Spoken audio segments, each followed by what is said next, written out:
Berkoff sur le Merci. vif. Le réel enfonce la porte. Elle a cherché longtemps un ministère et elle a enfin eu un poste. Oui, Alex. Alexandre Langlois, voilà, il très, très bien résumé ça. Lucie Castet. Alors, vous vous rappelez de Lucie Castet. Vous vous rappelez que pendant les grandes tractations d'après-législatives, le nouveau Front populaire voulait la Première ministre. Et nous avons trouvé la Première ministre. Et Emmanuel Macron, vous n'avez qu'à obtempérer. Et la Première ministre, regardez là, en plus, elle a une belle femme, elle est souriante, elle est avenante, elle est de bon aloi, comme disait le général de Gaulle en parlant de Brigitte Bardot. Eh bien voilà, c'était l'ancienne candidate proposée pour Matignon par le nouveau Front populaire, dont Emmanuel Macron n'a pas voulu en 2024. À tort ou à raison, ça, ce n'est pas à nous de juger, c'est à lui. Donc voilà, et elle était effectivement nouveau Front populaire, etc., à gauche, bien ancrée à gauche, elle est représentée, elle était là, flanquée de tous ces hussards et hussardes, de Mathilde Panot à Jean-Luc Mélenchon, en passant par Manon Aubry et autres, et Marine Tondelier et autres, c'était elle que l'on voulait pour Matignon. Bon, ben ça s'est pas fait. Eh bien, heureusement chez nous, tout se recase. Nous avons ce qu'on appelle une institution absolue, les portes tournantes, comment passer du public au privé, du privé au public. Je rappelle que Lucie Castet a été longtemps en charge des finances de la mairie de Paris. Attendez, je ne dis pas qu'elle est responsable en quoi que ce soit des 10 milliards d'euros de dette de Paris. Non, mais elle était aux finances de la mairie de Paris. Et là, voilà, elle a été consul générale de France à Shanghai, elle a été à la direction générale du Trésor, elle a été chez Tracfin, et puis, comme je dis, conseil des finances à la mairie de Paris de 2020 à 2024. Bon, on ne va pas revenir sur la dette. Voilà, et heureusement, Lucie Castet, comme beaucoup d'autres, il n'y a aucun problème de retrouver un boulot puisqu'elle vient d'être nommée médiateur des entreprises du ministère de l'économie, des finances et de la souveraineté industrielle et énergétique, Roland Lescure. Voilà, elle est médiateur des entreprises, c'est très bien, mais dites-moi, je ne sache pas que Roland Lescure soit spécialement à gauche. Hein. Je ne crois pas que Roland Lescure était l'un des phares du nouveau Front populaire. Oui, et alors, vous n'allez pas vous arrêter. On ne va pas s'arrêter aux étiquettes, je le dis toujours. Donc voilà, Lucie Castet, je suis très heureux d'annoncer au peuple français en général et à nos auditeurs en particulier que Lucie Castet a retrouvé un travail à Bercy. À Bercy, voilà. Merci beaucoup, cher public et cher tenant du pouvoir. Je suis content parce que elle n'a eu, et comme disait Emmanuel Macron, elle n'a eu qu'à traverser la rue pour trouver un boulot. Berkoff sur le vif. Le réel enfonce la porte. Et une autre personne est là, elle est partout, sauf là où on l'attend. Alors il a toujours fait notre bonheur, effectivement. Eh bien, lui, c'est... Et j'entends siffler le train, et j'entends siffler le train. J'entendrai siffler le train toute ma vie. Oui, c'est Jean Castex. Jean Castex, vous vous rappelez, le Premier ministre que le monde entier nous a envié pendant un moment, en plein Covid. Eh bien, il vient d'être nommé PDG de la SNCF. Voilà, une reconversion professionnelle qu'il a travaillé. D'ailleurs, regardez, il est formidable. Vous savez qu'il méritait. Il le méritait, Jean Castex. Vous allez voir, vous allez l'entendre, effectivement, prendre le micro dans un train. C'était le 21 mai 2021. C'était en plein Covid. Mais lui, il était sur la passerelle. Il était là. Et on avait les cheminots qui étaient tous là. Et puis, le train allait partir. Et écoutez Jean Castex dans son annonce au peuple. Mesdames, Messieurs, votre attention s'il vous plaît. Je vous souhaite la bienvenue à bord du train Intercité de nuit numéro 5773 à destination de Nice-Ville. Exceptionnellement, ce n'est pas votre chef de bord qui vous parle, mais le Premier ministre. C'est un honneur et un vrai bonheur d'effectuer avec vous ce trajet. Alors, quelqu'un qui parle comme ça, vous avez vu cette autorité, vous avez vu cette élocution, vous avez vu cette netteté dans la prononciation, il méritait évidemment d'être PDG de la SNCF. Eh bien, ça y est, félicitations, Monsieur le Président. Et simplement rappelons que pendant le Covid, quand même, Jean Castex a eu des paroles aussi, mais qui seront absolument éternelles. Ce seront dans les livres d'histoire. Rappelez-vous un jour, c'était le 20h, on parlait du nombre de morts, Covid ou comorbidité. Allez, tout était dans le même paquet, dans le même panier. Eh bien, voici ce que disait Jean Castex à un moment donné. Écoutez, c'est court, mais c'est immortel. La consommation dans les bars et cafés ne pourra plus se faire seulement debout, mais seulement de manière assise. Voilà, c'est-à-dire que, vous voyez, par exemple, là, il ne va pas avoir l'écran, mais si je me mettais debout, vous voyez, là, par exemple, là, je me mets debout et je risque le Covid. Le Covid, je le dis pourquoi ? Parce qu'à l'époque, selon Jean Castex, le virus pouvait passer à 1,50 m. Vous voyez, 1,50 m, vous étiez debout, vous risquez le Covid. Je me rassieds, voilà, je suis là, et puis là, je peux déguster un café, et je n'ai aucun risque.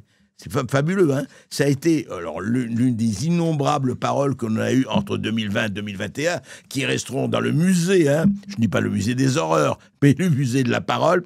Voilà, on ne pourra pas, une consommation dans les bars cafés, pas question d'être debout, mais seulement assis. Voilà, j'espère d'ailleurs, cher Monsieur le Président, que à la SNCF, on est souvent, mais complètement à des moments d'embouteillage, on est pire que des saumons dans une rivière ou des sardines dans une boîte.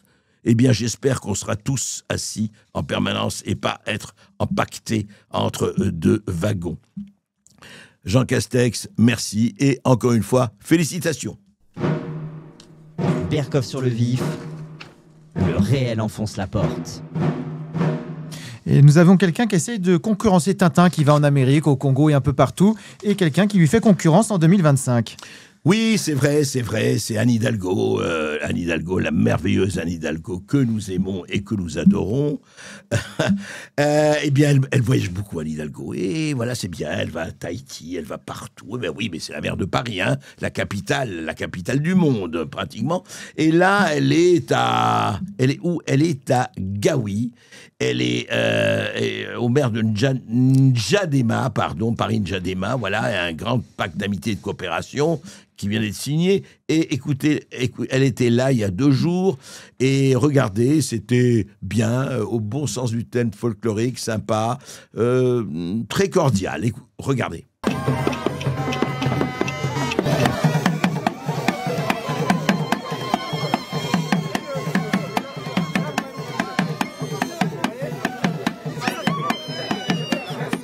Voilà, c'est magnifique, c'est beau, mais franchement, c'est bien.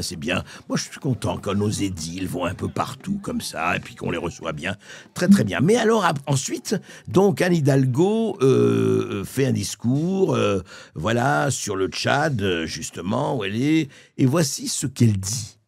C'est un acte très très important qui montre combien le Tchad a été aussi à l'origine cette terre de résistance qui a permis de libérer l'Europe tout entière, et finalement par cet engagement de Leclerc et de Félix Éboué qui a su dire non, de pouvoir contribuer à la libération et à la victoire contre les nazis.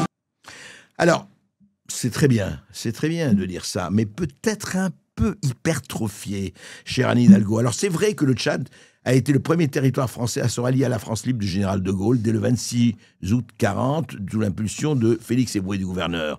C'est vrai, ça a été un tournant très important. Il a permis à de Gaulle d'avoir une base territoriale solide en Afrique pour organiser la résistance. Donc les FFL, les Forces Françaises Libres, ont lancé plusieurs campagnes. Campagne du Faisan, partie de Fort-Lamy, qui est N'Djamena aujourd'hui, jonction avec les Alliés en Afrique du Nord en 1943, et la création de la célèbre 2e division blindée du général Leclerc, qui participera à la libération de Paris en août 1944. Mais c'est pas la peine de raconter aussi, de grossir, de caricaturer, c'est idiot, ça ne sert à rien, c'est déjà formidable. Par exemple, dire que le Tchad a permis de libérer l'Europe tout entière des nazis, ça ne veut rien dire. Alors, le rôle du Tchad fut important, mais indirect. La libération de l'Europe, on le rappelle comme ça, a été le résultat d'un effort mondial impliquant des millions de soldats, des millions de morts, des États-Unis, Royaume-Uni, URSS, ne l'oublions pas. Enfin, je veux dire que si Paris et la France a été libérés, c'est parce qu'il y a eu le débarquement, parce qu'il y a eu l'armée russe qui a bloqué les armées de Hitler, parce qu'il y a eu tout cela ensemble. Alors, que le Tchad a été une base de départ et qu'il faut le saluer, bien sûr. Mais enfin, c'est pas, le Tchad n'a pas eu un rôle militaire dans cette histoire. Donc, pourquoi faire n'importe quoi? Pourquoi dire n'importe quoi? Pourquoi ne pas reconnaître déjà le rôle du Tchad qui a existé, la base qui a existé, une plateforme d'indépendance et de ralliement à De Gaulle, et c'est formidable, et bravo Félix Éboué. Mais c'est pas la peine d'en remettre. Pourquoi ces politiques ont le besoin permanent d'en remettre? Personne ne leur demande ça, et surtout pas les Tchadiens. Berkoff sur le vif, le réel enfonce la porte. Et nous avons, les relations France-Algérie sont-elles à sens unique? Alors ça, on peut se poser la question, des relations d'Algérie sont-elles à sens unique, vraiment? Je rappelle simplement pourquoi on en parle, très simplement. D'ailleurs, chaque semaine, on dira quelque chose. Tant que l'écrivain Boualem Sansal et le journaliste Christophe Glaise ne sont pas libérés. Boualem Sansal, je rappelle, ça fait aujourd'hui, au 30 octobre 2025, ça fait 348 jours que l'écrivain franco-algérien Boualem Sansal est emprisonné. Il a eu une condamnation de 5 ans de prison ferme, confirmation en appel, atteinte à la sûreté de l'État, évidemment, Boualem Sansal, 81 ans, et c'est vrai que, terrible, il menace l'Algérie tout entière, il menace l'intégrité du territoire national, il est en intelligence, paraît-il, avec des parties étrangères, etc., etc., etc. Voilà, il a un cancer, il est toujours en prison, il est à l'hôpital quand il faut aller à l'hôpital, et voilà. Et ça dure, et ça dure, et ça dure, et ça dure, et on fait des grandes déclarations. Christophe Glaise, un journaliste très simple, lui aussi, 28 mai 2024, région de Tizi Ouzou, il a été arrêté en 28 mai, il est emprisonné depuis 521 jours. Il a une condamnation à 7 ans de prison ferme, apologie du terrorisme, paraît-il, possession de publication à but de propagande, mais le motif principal, c'est un entretien avec un dirigeant lié au mouvement pour l'autodétermination de la Kabylie. Alors, ce mouvement est classé terroriste en Algérie. Voilà. Christophe Glaise, 7 ans. Boualem Sansal, 5 ans. Mais ça veut dire quoi, ça? Encore une fois, qu'est-ce que ça veut dire? Ça veut dire simplement quelque chose de terrible. Ça veut dire simplement que l'Algérie, ils nous font énormément de déclarations sur l'Algérie et compagnie. Et mais dites-moi, qu'est-ce qu'on fait, nous, pour l'Algérie? Qu'est-ce qu'on fait? Qu'est-ce que l'Algérie nous donne? Qu'est-ce que l'Algérie nous donne? Eh bien, l'Algérie nous coûte 7 milliards d'euros. 7 milliards d'euros. Et puis, voilà, je crois que c'est Sarah Knafo qui nous a donné ça. Sarah Knafo qui nous a mis 9 milliards, exactement. Eh bien, écoutez, je ne retrouve pas le détail. Sinon, je l'ai mis à l'André. Je l'ai mis sur l'écran, André. Hein? Sinon, tu l'as. Alors voilà, oui, c'est très bien, parce que... Non, mais là, il faut qu'on reclasse tout ça, mais on verra ça après. Alors, je rappelle ce que le rapport de Sarah Knafo nous a donné. Vous voyez ce qui se passe. D'un côté, on nous dit, on va faire pression sur l'Algérie pour libérer Boualem Sansal et Christophe Glaise. On va faire pression. Magnifique résultat des pressions. Qu'est-ce qu'on donne à l'Algérie? Aide publique au développement annuel à destination de l'Algérie, 136 millions d'euros. Impayé des opinions publiques, 100 millions d'euros. Fraude aux pensions de retraite, 880 millions d'euros. Manque à gagner en TVA et en IR du fait des transferts de fonds vers l'Algérie, 2000 millions d'euros. Logements sociaux pour les immigrés algériens, 1500 millions d'euros. Étudiants étrangers algériens, 380 millions d'euros. Clandestins algériens, 260 millions d'euros, délinquants algériens, 2200 millions d'euros. Ça veut dire que l'Algérie, d'après Sarah Knafo, mais pas seulement, elle a tous les chiffres officiels, nous coûte plus de 9 milliards d'euros par an. Je dis bien plus de 9 milliards d'euros par an. C'est pas ça que je discute. Je discute comment il se fait qu'un pays qui, effectivement, d'une manière ou d'une autre, donne autant à l'Algérie 9 milliards d'euros par an, quand on connaît nos dettes, etc., et n'est pas foutu de libérer un Boualem Sansal, d'obtenir une libération de Boualem Sansal, quand Donald Trump a obtenu de l'Irak et ailleurs la libération de 2 Américains, quand nous n'avons pas obtenu, quand l'Iran vient de condamner, l'Iran, avec qui nous avons, je crois, quelques relations, a condamné à 30 ans un couple de Français, deux Français qui sont condamnés à 30 ans de prison. Mais là aussi, alors, Emmanuel Macron, une seule question. Donc, tout ça, c'est peut-être les réseaux sociaux qui sont responsables? Non. Peut-être c'est TikTok qui est responsable? C'est X qui est responsable? Puisque vous laissez sévir là-dessus. Et d'un autre côté, on ne sévit pas sur le reste. Hein. Non, il y a X et TikTok qu'il faut absolument maîtriser et qu'il faut absolument ébrécher et casser. Voilà, ça se passe aujourd'hui comme cela, encore une fois, avec nos voisins et l'Algérie, et il n'y a rien à faire. Mais non, apparemment, il n'y a rien à faire. Circuler, encore une fois, il n'y a rien à voir. Berkoff sur le vif. Le réel enfonce la porte. Il y a un homme courageux qui a décidé d'affronter ses peurs. Et oui, il a affronté ses peurs magnifiquement. Je parle de Thomas Porte, le député Thomas Porte, vous savez, le magnifique député Thomas Porte, qui connaît, il parle, lui, de la police. Alors, il parle de la police en disant ceci. Alors, écoutez bien, voilà ce qu'il disait le 22 octobre dernier sur la police. Depuis Écoutez. 2017 et l'adoption de l'article L435-1 du Code de sécurité intérieure, le nombre de morts a été multiplié par 5. La France est aujourd'hui le pays européen où la police tue le plus. Au moins 29 morts en 2024. Je veux ici avoir une pensée pour Nordine, Souey, Rayana, Ali Hussein, Naël, Inès et pour toutes les victimes de cette loi.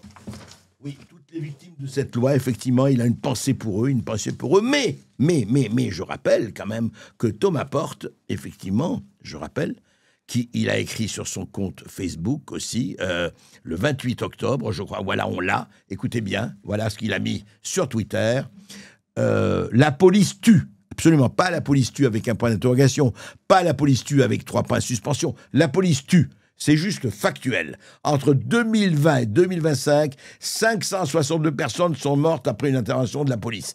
C'est-à-dire que donc, pour lui, la police aurait tué 562 personnes entre 2020 et 2025. Un mort sur 3 à moins de 26 ans. Toujours les mêmes profils, des jeunes hommes non blancs, issus des classes populaires et des quartiers populaires. La priorité doit être de mettre un terme à cette accumulation de morts. Voilà, soutien à mon camarade Paul Vanier, etc. Bon, très bien. Et puis, écoutez, il pense ça, c'est tout à fait son droit, tout à fait, de le penser. Simplement, nous apprenons que le même Thomas Porte, en mai 2025, c'est-à-dire il y a quelques mois, a demandé une protection policière. Alors voilà, disait, oui, j'ai une menace de mort. Il m'a été adressé, dit Thomas Porte, promettant une décapitation. Il a donc demandé une protection policière. Des patrouilles autour de son domicile avaient été mises en place début mai. Et l'évaluation officielle, c'est intéressant. L'unité de coordination de la lutte antiterroriste UCLAT n'a pas relevé de menaces caractérisées, mais le principe de précaution et le climat politique tendu, notamment autour de la guerre à Gaza, ont motivé l'octroi d'une protection. Et donc, Thomas Porte est toujours sous protection policière. Alors là, je vais vous dire, moi je rends hommage à la témérité et au courage de Thomas Porte. Thomas Porte sait, le dit, le proclame, que la police tue. Alors, il demande la protection des tueurs. Il demande une protection rapprochée pour des gens dont il dit « la police tue ». Et regardez l'audace, regardez je dirais presque le courage, l'esprit de résistance de l'héroïque Thomas Porte, qui demande à des gens qu'il considère comme des tueurs de protéger et de faire la ronde autour de son appartement ou de sa maison. C'est pas beau, ça? Quand on arrive à ce stade, c'est vraiment intéressant. Donc, d'un côté, salauds de flics qui tuent et qui sont responsables je ne sais combien de morts, mais d'un autre côté, j'ai des menaces, alors la police, s'il vous plaît, d'ailleurs, je suis un statut de député, hein, donc je ne suis pas comme les autres, donc allez, protégez-moi. C'est vraiment intéressant. Alors là, je ne sais pas comment on peut qualifier cela, je ne qualifierai pas d'ailleurs, faites ce que je dis et pas ce que je fais. Et protégez-moi, ça ne m'empêche pas de vous dire ce que vous êtes, ça veut dire d'infâme tueur. Voilà, ça s'appelle un député de la République. La cohérence est parfaite. Merci Thomas Porte.